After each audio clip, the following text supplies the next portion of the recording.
A continuación, Panorama.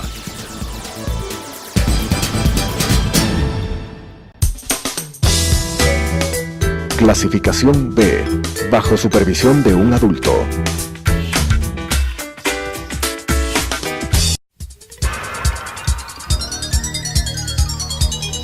Las opiniones vertidas en este espacio por la producción y dirección del programa son de exclusiva responsabilidad de sus autores y de quienes intervienen en ellos.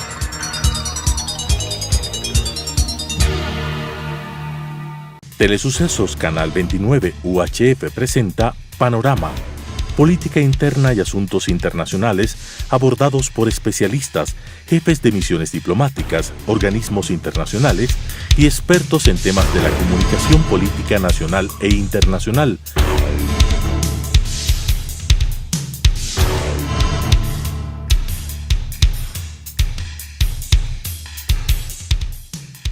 Con la conducción del doctor Edgar Jaramillo.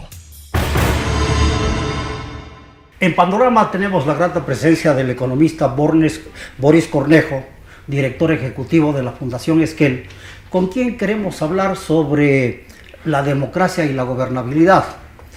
En los últimos años, digamos en los últimos 40 años, la situación en América Latina es absolutamente distinta. Hace 40 años, la mayor parte de los países de América Latina estaban gobernados por gobiernos militares, por dictaduras, y ese panorama ha cambiado. Sin embargo, los retos de la democracia persisten, particularmente en el orden de la gobernabilidad, de la estabilidad, de la defensa y de la consolidación de las diferentes dependencias del Estado. Es absolutamente necesario la independencia de las funciones, y ahí es donde tenemos algunas dificultades. Es que él ha venido trabajando en estos temas y desde el año pasado, tuvo la iniciativa de conformar la mesa de convergencia. Quisiéramos, economista Cornejo, al darle la bienvenida, que nos comente cómo surge esta iniciativa de constituir la mesa de convergencia. Gracias, Edgar, por la oportunidad. Yo comparto plenamente la introducción y simplemente quería precisar algunas circunstancias. Yo creo que el reto fundamental que tiene la mayor parte, toda América Latina, está vinculada a los temas de la inequidad, a los temas del atraso, a los temas de la pobreza, a los temas del desempleo. Y eso hay que decirlo con todas las letras. Y esos problemas no se han podido resolver. Todavía las cifras son alarmantes, son altas. Y uno tiene que hablar que una de las razones por las cuales no se han podido resolver de manera eficiente y sostenida es por la manera como ha funcionado el sistema político, cómo ha funcionado la institucionalidad democrática. Y entonces, en ese contexto, hace ya más de 2 años, desde la Fundación Esquel, que yo presido, entramos en un proceso de un diálogo nacional para ver cómo es que teníamos nosotros que hacer propuestas para juntarnos, para entrar en procesos de diálogo y prepararnos para una cosa que ya se veía venir, que era una crisis económica, que es la que estamos viviendo. Eso va a demandar procesos de ajuste, y entonces decidimos constituir un primer grupo con varias organizaciones, movimientos sociales, que se fue ampliando. Y entonces nace así la mesa de convergencia. Hoy día somos 18 organizaciones y movimientos nacionales que la constituimos, y que claro, en esta coyuntura nos hemos enfocado más en los temas de la gobernanza, más en los temas de los desafíos democráticos. Esa mesa de convergencia ha promovido, en cerca de 2 años que tiene ya de existencia, ha promovido varias cosas, ¿no? Y quiero ser muy puntual para que entendamos de qué se trata. En primer lugar, ha promovido un espacio para que los ciudadanos hablemos entre los ciudadanos, que dejemos de lado esa cosa que nos vendieron la década pasada, que o éramos amigos o enemigos, éramos blancos o éramos negros, una sociedad absolutamente polarizada que decidió no hablar con el diferente, y eso es muy complicado en términos de construir una sociedad inclusiva. El segundo tema es que si es que los ciudadanos podemos hablar entre nosotros, también tenemos que hacer un diálogo con el sistema político. Y la conversación con el sistema político es para presentarles propuestas desde los ciudadanos, que somos los mandantes del poder, y decirles: tenemos propuestas, tenemos información sobre temas de salud, de educación, seguridad social, medio ambiente, etc. Y eso también lo hicimos el tras anterior, cuando nos preparábamos para la elección de autoridades tanto de la Asamblea como de la Presidencia de la República. Y finalmente hicimos también una tercera propuesta, que es esta de atrevernos como ciudadanos a enfrentar problemas complicados del país en la coyuntura.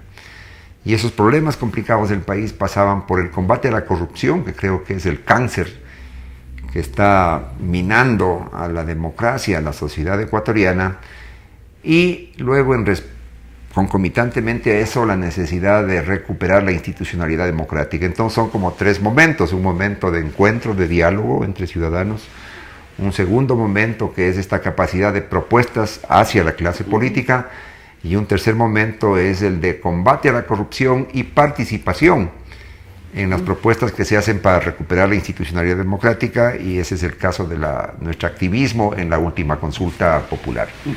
Es decir, estos son los grandes objetivos que se fijó la Fundación al momento de conformar la mesa de convergencia. Pero no es de extrañarnos que en la base de todo este proceso esté el diálogo.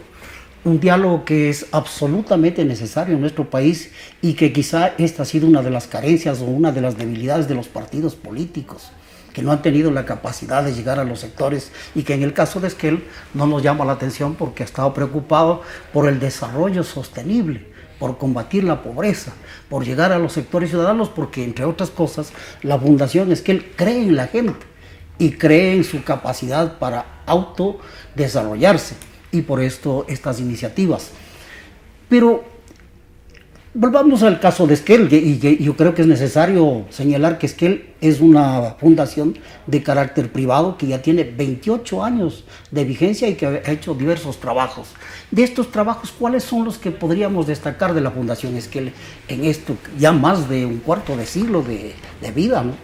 Sí, efectivamente, la trayectoria es larga, la trayectoria es variada. Hemos tenido proyectos emblemáticos, también hemos tenido algunas dificultades, como todo en la vida. Son procesos que uno sabe cómo empieza, pero no sabe dónde termina. Quizás a mí lo que me llama la atención, y claro, me exige recordar unos 2 o 3 proyectos que pueden haber sido emblemáticos dentro de nuestro accionar, ¿no? Hay un primer momento de la Fundación Esquel en la cual apoyamos decididamente la gobernanza a nivel local para apoyar a aquellas autoridades indígenas que por primera vez fueron elegidas resultados de una votación popular. Yo creo que eso es una de las características de la democracia de los últimos 40 años. Creo que desde la recuperación, la restitución del sistema democrático en el Ecuador, ese es uno de los elementos quizás más emblemáticos, ¿no? Cómo es que los indígenas, de una situación de aislamiento, de subalternidad, pasan a constituirse en actores políticos, actores nacionales en el país. O sea, lo que pasa a principios de los años 90, nosotros apoyamos eso, pero no solamente es el apoyo al movimiento, sino el apoyo también a las autoridades. Porque claro, pensemos un poquito, y esto quizás es un mensaje para los jóvenes, todas las expresiones peyorativas, todas las expresiones casi hasta de desprecio sobre nuestros hermanos indígenas. Entonces, claro, cuando ellos son elegidos, nosotros les apoyamos para que hagan gobiernos locales eficientes, gobiernos locales inclusivos, y sobre todo gobiernos locales transparentes. Y yo creo que ese es Es una cosa que a mí me llama la atención, me emociona y quizás me viene a la mente a propósito de la respuesta. Una segunda tiene que ver con esta construcción que Esquel ha apoyado de sujetos sociales en distintas esferas. Hemos trabajado mucho con jóvenes para ayudarlos en sus tareas de liderazgo, foros de la juventud que hicimos a lo largo y ancho del país para desarrollar en ellos las capacidades de escuchar al otro, la capacidad de consensuar, de generar proyectos comunes, jóvenes emprendedores. El trabajo que Esquel ha hecho en estos 28 años con los jóvenes es tremendamente importante, pero también es con el apoyo que hemos dado a las mujeres políticas, las mujeres como gestoras de sus propias autonomías, las mujeres participando en la vida pública. Somos muy amigos de los movimientos de género, de los movimientos feministas, y creo que cada vez más no somos los únicos actores, pero hemos acompañado esos procesos, la participación política de las mujeres, la lucha que ellas han hecho por sus derechos ha contado con nuestro apoyo. Y últimamente estamos también trabajando mucho por las nuevas derechos que tienen las personas, por los nuevos grupos, por ejemplo, los grupos LGTBI, estos grupos que cada vez están en una lucha por sus derechos. Es decir, ese es otro tipo de actorías y que pasa por cosas concretas como, por ejemplo, fortalecimiento de sus organizaciones, por ejemplo, habilidades y destrezas para manejar diálogo, capacidades de liderazgo, capacidades de incidencia política. Hay un tercer proyecto. Es decir, el espectro de actividades en los que ha trabajado Esquel es absolutamente amplio, pero dentro de ellos podemos destacar en los últimos tiempos 4 aspectos, ¿no? El combate a la pobreza, el apoyo a la democracia en diversas instancias, los gobiernos indígenas, el apoyo a las mujeres, y ahora preocupado también por los temas de corrupción. En el caso de la pobreza hay un tema que resulta preocupante. Las últimas estadísticas del Instituto Ecuatoriano de Censo y Estadísticas señalan que ha habido un incremento de la pobreza. Habían venido decreciendo, pero los últimos datos señalan que al año 2016 la pobreza estaba en un índice del 16.1% y ahora habría crecido al 16.7%, es decir, casi un medio punto más. ¿Cómo explicar esta situación pese a los ingentes recursos que ha obtenido el Estado, que no han sido los de otras épocas? Los problemas de combate a la pobreza son complejos si se los enfrenta desde la perspectiva de un solo actor. Cuando el gobierno es quien decide que les corresponde a ellos combatir la pobreza, entonces no hay mejor solución que el reparto. Entonces hay unos sectores que generan la riqueza y el gobierno a través de impuestos, todo esto con mucha legitimidad, distribuye. Cuando la generación de ingresos, por la razón que fuese, cae, entonces ya no hay que distribuir. Y entonces estos son modelos de reparto, son modelos asistencialistas y son modelos que tienen también una consecuencia política, que devienen en los populismos, ¿no es cierto? Entonces en estos últimos años es entendible que cae el precio del petróleo, disminuyen los ingresos fiscales, la economía se contrae porque obviamente no hay cómo generar más inversión. Entonces el reparto, aquella parte del ingreso que el Estado o el gobierno entregaba a los sectores sociales, sale del consumo, y al salir de consumo la gente deja de comprar. Si dejan de comprar, alguien deja de vender, y si dejas de vender, entonces cae la riqueza. Entonces esos enfoques desde el gobierno, ¿no es cierto?, exclusivamente desde ahí no son sostenibles, y a la larga va a volver el tema de la pobreza. Los modelos que funcionan son aquellos modelos en los cuales hay una concertación, en donde son las comunidades, son los jóvenes, son las empresas los que deciden enfrentar desde distintas aristas el problema. Voy quizás a poner un par de ejemplos para que se me entienda mejor. Cuando la universidad decide preparar profesionales sin una conversación con las necesidades del sector privado, lo que estamos es generando unos futuros desempleados pero ilustrados. O cuando todos queremos ser doctores, pero en este país no hay alguien que forme a los pescadores o a los cultivadores de café o de banano o a los soldadores que se necesitan para alguna infraestructura, entonces no estamos generando... Pero en esta perspectiva de identificar realidades, requerimientos prácticos de la sociedad, ¿cuál ha sido la experiencia de Esquel?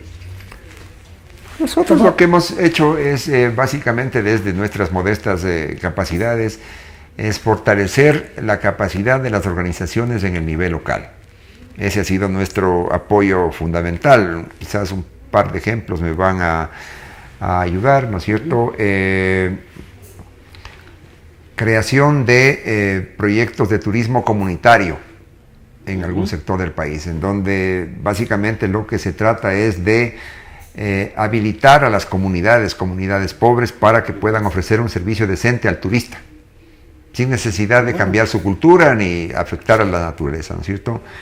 Desarrollo de las capacidades de esa gente para que tengan herramientas, habilidades para atenderle a ese turista, y también habilidades para que esa cosa no se convierta en golondrina de un verano, sino que estructuren un emprendimiento, una empresa, que sepan llevar su contabilidad, que sepan promover sus negocios, tratar bien al cliente, etcétera. Es decir, esos son algunos ejemplos que son exitosos, pero que funcionan localmente. O sea, yo no creo que sería honesto de mi parte decir que eso ha resuelto problemas de pobreza, cada vez pero sí ha resuelto a nivel local. Escuchamos que hay más Claro. comunidades que han desarrollado este tipo de proyectos y que han tenido un relativo éxito. Y esa me parece que es una contribución sumamente importante de la empresa privada y en este caso de una organización privada que no tiene fines de lucro, claro, pero que está revirtiendo su conocimiento y su experiencia en las comunidades para permitirles que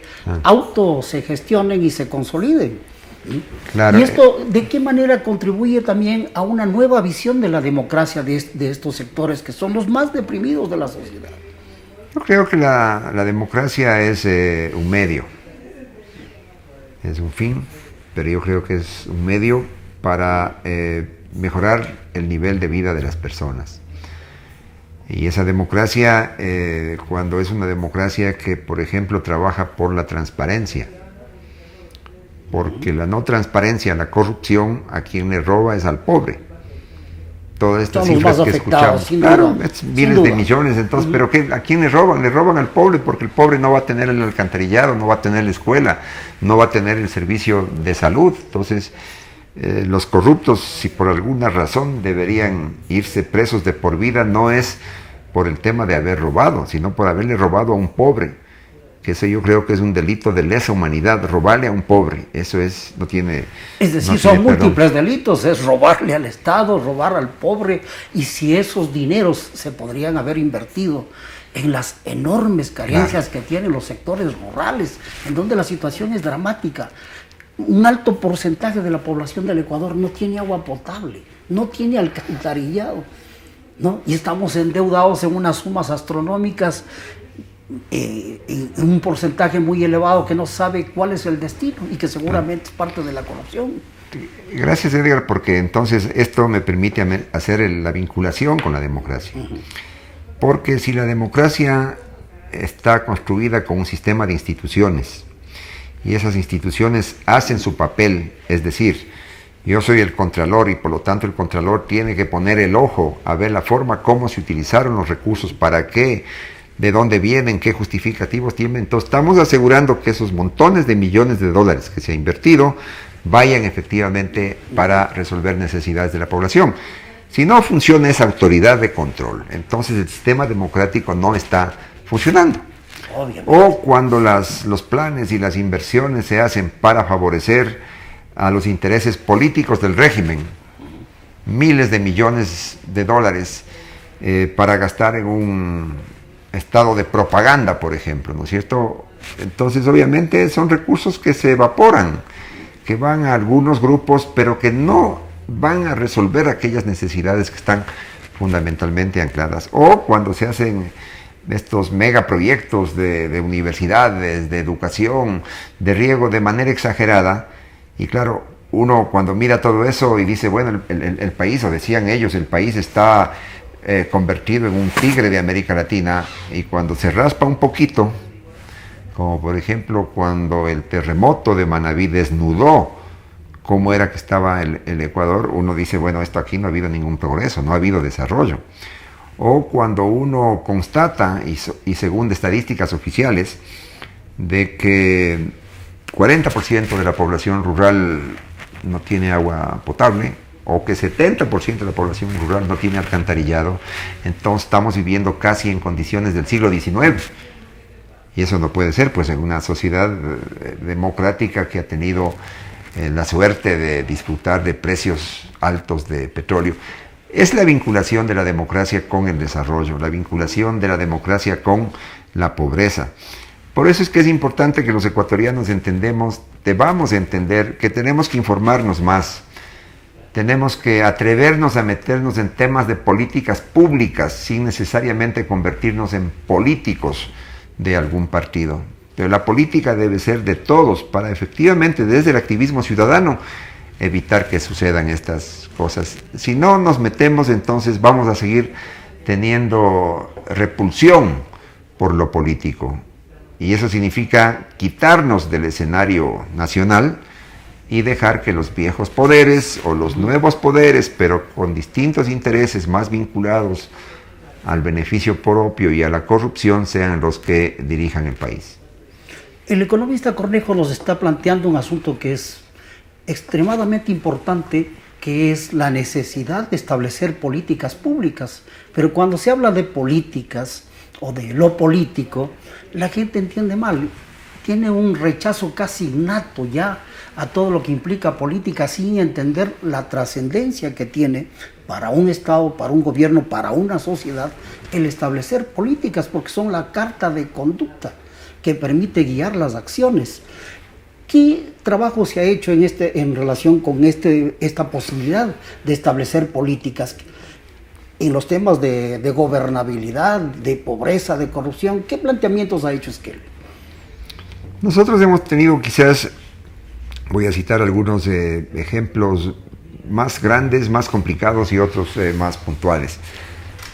Nosotros, por ejemplo, durante 10 años trabajamos en un proceso para hacer la reforma de la justicia en el Ecuador, porque había un proceso de implantar el nuevo Código de Procedimiento Penal para pasar de una justicia persecutoria más bien a una justicia oral.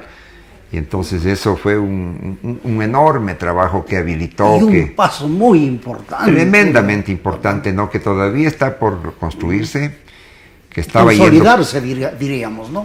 Terminar de construirse, consolidarse, y que desafortunadamente se vio interrumpido cuando el poder político le pide permiso al pueblo para meter la mano en la justicia. La justicia es ciega. La justicia no debe permitir jamás que nadie le meta mano, por más amigos que sean de quienes están en el poder. Esa es la importancia de la independencia de las funciones en una democracia. Pero entonces ahí se ha hecho mucho, y eso es una política pública, la justicia. Y un segundo ejemplo, quizás más puntual, más micro, es el tema de haber nosotros apoyado a organizaciones, porque el trabajo que Esquel hace no es solo, siempre es en alianza con otros actores y sectores.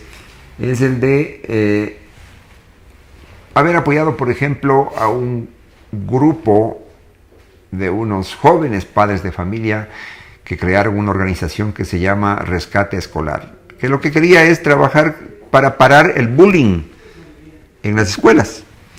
Y este grupo, por ejemplo, lo que hizo es bonito trabajo. Proponer una ordenanza municipal en el Distrito Metropolitano de Quito para ver cómo es que se educa, se prepara, se combate, se sensibiliza sobre ese tema. Eso es política pública. Porque lo público es de todos, no hay que esperar que mi hijo o mi nieto haya sido sujeto de bullying, sino que puede ser cualquiera. Y ahí es que tenemos que estar. O política pública también ha sido generar propuestas para combatir a la corrupción, para que los delincuentes estén presos, para presionar a las entidades de control, a la justicia, para que hagan su trabajo. Eso también es política pública.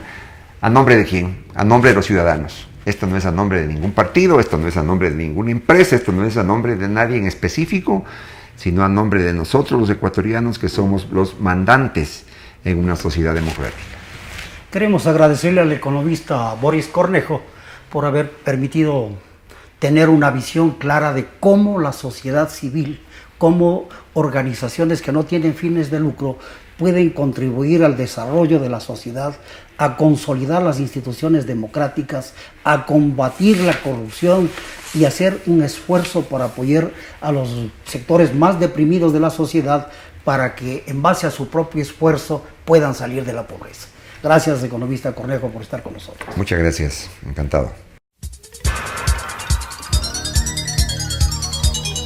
Las opiniones vertidas en este espacio por la producción y dirección del programa son de exclusiva responsabilidad de sus autores y de quienes intervienen en ellos.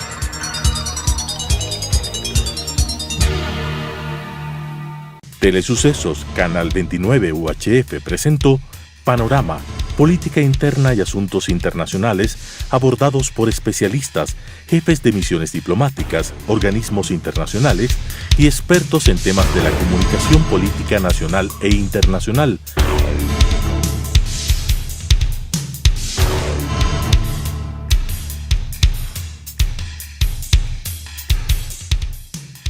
Con la conducción del Dr. Edgar Jaramillo.